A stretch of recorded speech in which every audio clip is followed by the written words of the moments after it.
Moisture in your buildings and project materials can seriously affect your work. If you're working on drying out a flooded basement, your primary goal is to remove moisture from the walls and floors. If you are handcrafting wooden furniture, you need to ensure your wood stock has the right amount of moisture so that it can be formed and fitted properly without damage. For these kinds of requirements, a moisture meter is invaluable.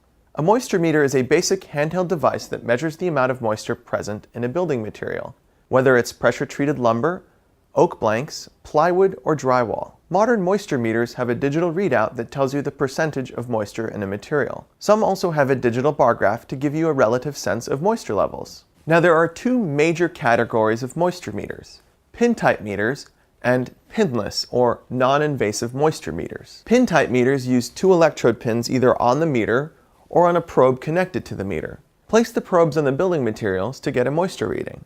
They're highly accurate for the specific spot being measured. Some also work with specialized probes that are made to penetrate through walls to measure moisture and insulation, or probes that go behind baseboards or other flush surfaces. The downside is that the pins themselves can leave pinholes in your material. Depending on your project, that may not be a big deal. If you're going to work on your materials either sanding, spackling, painting, or finishing, that may not be a problem at all.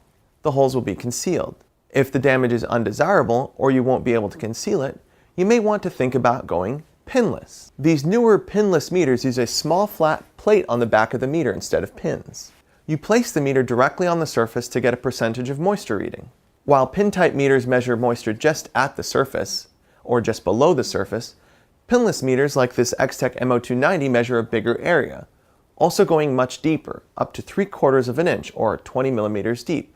So not only are pinless meters non-destructive, their ability to measure deeper into material is also useful for measuring moisture in concealed materials, such as plywood substrate behind ceramic tiles, for example. Between the two types of moisture meters, the number of added functions depends on whether you choose a basic reading-only pocket model or a more advanced multifunction model. Some allow you to select the actual wood type for increased accuracy. Some have data functions like minimum and maximum readings. There are also very advanced models that measure additional factors like air and surface temperature, relative humidity, grains per pound, vapor pressure, and condensation levels. Some pinless models also include a pin probe for dual functionality. One model from X-Tech even transmits readings to a FLIR infrared camera in real time. From big construction or restoration projects to small wood crafts, if moisture can affect your materials, make sure you check first with a moisture meter.